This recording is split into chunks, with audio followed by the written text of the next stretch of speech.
Yo les postos, c'est Sacha, bienvenue dans cette nouvelle vidéo Mercato et actualité du football.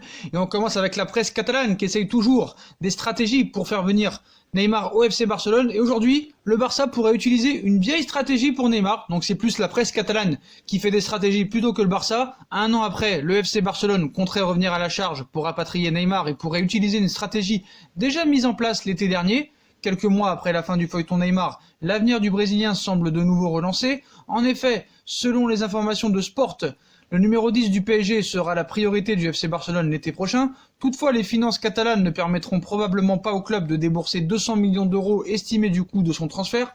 Par conséquent, l'idée d'inclure Antoine Griezmann dans la transaction semble avoir fait son chemin au sein de la direction du Barça. Mais ce n'est pas le seul joueur concerné. Coutinho pourrait être inclus dans le deal pour Neymar, comme la saison dernière.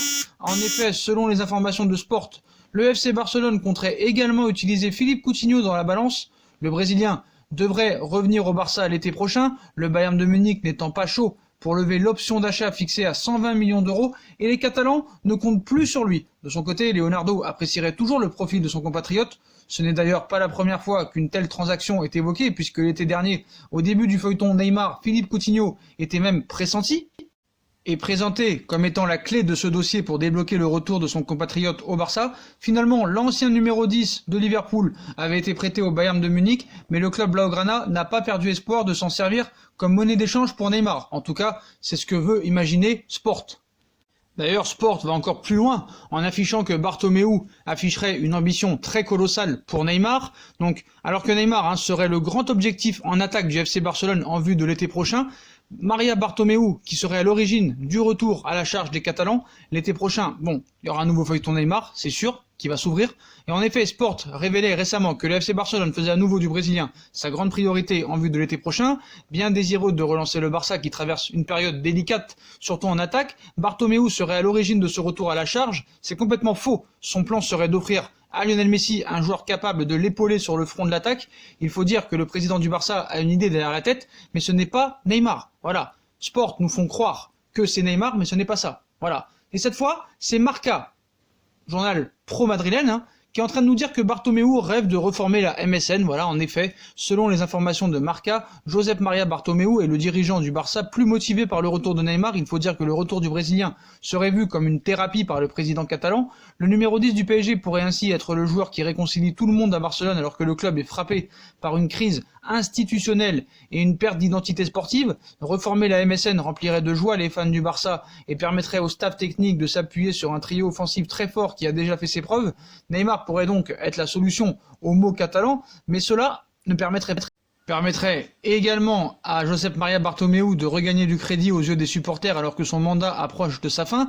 Ce que comprennent pas les journaux espagnols, c'est que Bartomeu ne veut pas de Neymar, Neymar ne veut pas retourner au Barça, les supporters ne veulent pas de Neymar. Mais bon, ils trouveront toujours et essaieront de faire des stratégies pour faire du vendre du papier et essayer de ramener Neymar au FC Barcelone, sauf que la priorité en attaque de Bartomeu est bien Lautaro Martinez de l'Inter de Milan.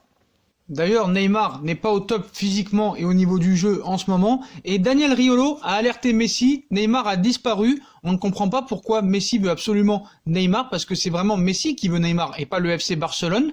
Et les performances de Neymar avec le PSG font très peur à Daniel Riolo, qui se demande bien comment le FC Barcelone et sa star Lionel Messi peuvent encore vouloir recruter le Brésilien.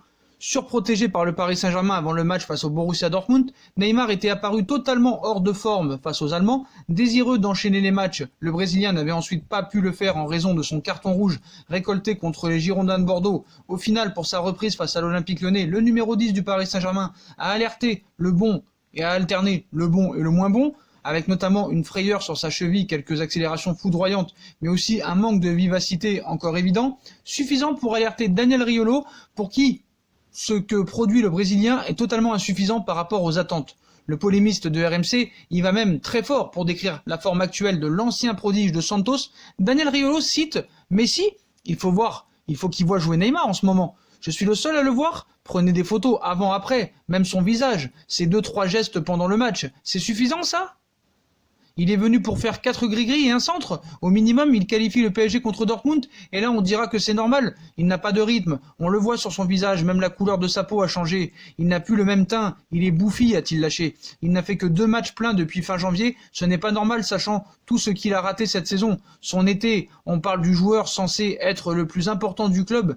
D'un mec annoncé dans le top 3 mondial, on arrête ou quoi? Il y a 0 exigence. C'est quoi l'histoire? Sur la première période, son attitude, c'est au-delà du scandale. Il marche, il ne peut même pas courir, a balancé un Daniel Riolo outré par ce Neymar qui n'est plus aussi tranchant depuis le début de l'année 2020.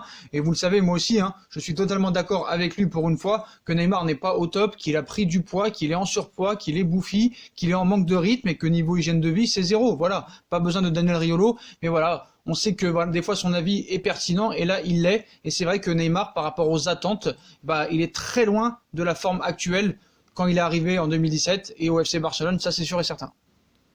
Et on va passer à une autre star du football mondial, Cristiano Ronaldo, CR7. Est-il un rageux de première, un jaloux?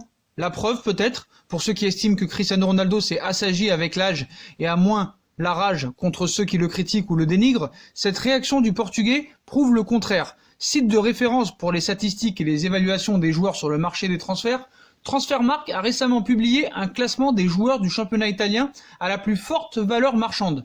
Un grand classique qui marche toujours auprès des fans, mais dans ce palmarès, nulle trace de Cristiano Ronaldo sur le podium, réservé à Christian Eriksen, Paulo Dybala et Lautaro Martinez, qui dépassent tous la barre des 80 millions d'euros.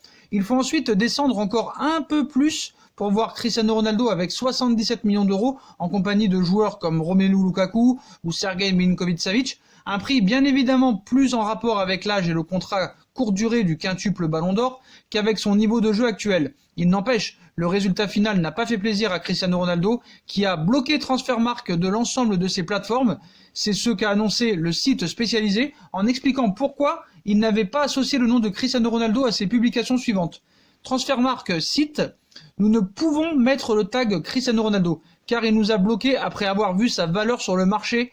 Il nous a dit qu'il n'était pas content de sa valeur, a fait savoir le site spécialisé. Assez étonné de la réaction sans pitié du joueur de la Juventus de Turin, ce dernier ne laisse donc toujours rien passer à 35 ans et ne voit surtout pas sa valeur diminuer. Et on passe à l'Olympique de Marseille qui pourrait être épinglé par l'UEFA. Le club phocéen, déjà visé par l'instance européenne dans le cadre du fair play financier, n'aurait pas respecté ses engagements. Résultat, ce dernier risque des grosses sanctions et beaucoup plus sévères. En juin dernier, il ne s'agissait que d'un rappel à l'ordre. Quelques mois plus tard, l'UEFA a décidé de se montrer plus virulente sur le dossier Olympique de Marseille. Déjà rattrapé par la patrouille dans le cadre du fair play financier, le club olympien s'en est tiré à l'époque avec un simple accord de règlement. Celui-ci stipulait que les comptes de l'OM soient déficitaires à hauteur de 30 millions d'euros dès cette saison. En parallèle, la formation phocéenne devrait s'acquitter d'une amende de 6 millions d'euros, ça c'était l'année dernière. La chambre d'instruction de l'instance de contrôle financier des clubs de l'UEFA souhaitait également que l'OM n'inscrive que 23 joueurs sur la liste de joueurs appelés à disputer une compétition européenne, et ce dès la saison 2020-2021. Ces restrictions pouvaient être levées à partir de la saison 2021-2022 si le club de Franck McCourt respecter les engagements pris, à savoir un déficit d'au maximum 30 millions d'euros cette saison et un équilibre financier pour la saison 2020-2021. L'OM risque très gros dans le cadre du fair play financier. Il faut croire que le club, présidé par Jacques-Henri Hérault, n'a pas respecté ses engagements. Ce jeudi, l'UEFA annonce ainsi que l'instance de jugement de l'organisation européenne va se pencher sur le dossier de l'Olympique de Marseille. Accusé de ne pas avoir respecté les règles du fair play financier, l'Olympique de Marseille risque donc des grosses sanctions. Actuellement deuxième du championnat de Ligue 1 et prétendant à une qualification directe en Ligue des Champions, le club olympien peut craindre le pire pour la saison prochaine.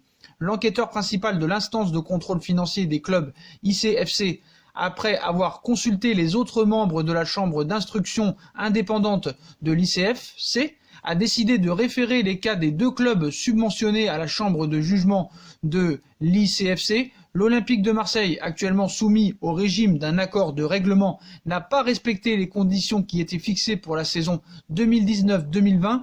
Le Lechia Gans n'a pas fourni à la chambre d'instruction, l'ICFC, les informations relatives à l'équilibre financier requises au cours de la saison 2019-2020, précise ainsi le communiqué de l'instance européenne. L'Olympique de Marseille donc peut trembler car les derniers clubs qui ont enfreint les règles du fair play financier n'en sont pas sortis indemnes. Donc voilà, l'Olympique de Marseille, hein, et surtout les supporters qui aiment bien critiquer le Paris Saint-Germain parce qu'on a des milliards, tout ça et tout, mais eux, sans les milliards, ils ne respectent même pas le coût du fair play financier. Donc, ils risquent d'avoir de grosses sanctions pour l'Olympique de Marseille, et on va voir si cette fin de saison ne va pas peut-être mettre à mal cette équipe pour l'année prochaine, et comme s'ils ne pouvaient pas attendre la fin du mercato d'été, et donc toujours la saison 2019-2020 pour statuer. Donc on va voir ce qui va se passer, hein, et maintenant on va voir ce qui va se passer dans les prochains mois. Donc l'Olympique de Marseille a tenu à réagir à la décision de l'UEFA. Ce jeudi soir, l'UEFA a annoncé que la chambre de jugement de l'UEFA allait se pencher sur le dossier de l'OM, accusé de ne pas avoir respecté les règles du fair play financier. L'Olympique de Marseille risque donc des sanctions. Deuxième de Ligue 1 et prétendant à une qualification en Ligue des Champions, le club olympien peut craindre le pire. Informé de la décision de l'instance européenne, l'Olympique de Marseille a publié un communiqué officiel. L'Olympique de Marseille cite: l'Olympique de Marseille prend acte de la décision de la chambre d'investigation de transmettre le dossier du club à la chambre de jugement de l'instance de contrôle financier. Depuis le début du projet, l'Olympique de Marseille n'a jamais caché la nécessité d'investir massivement sur les fonds propres de son actionnaire pour relancer le club et afficher à nouveau des ambitions élevées. Le club a désormais enclenché la deuxième phase de son projet qui fait de la pérennité économique et du retour à l'équilibre financier un objectif essentiel. Dans ce but, il collabore pleinement en et toute transparence avec l'UEFA et espère être traité équitablement vis-à-vis des autres clubs français et européens. Cette décision n'altère en aucun cas la volonté du club et de son actionnaire de poursuivre la construction d'un OM sportivement ambitieux et économiquement pérenne, révèle ainsi le communiqué de l'Olympique de Marseille. Le ciel s'obscurcit quelque peu sur la cité phocéenne.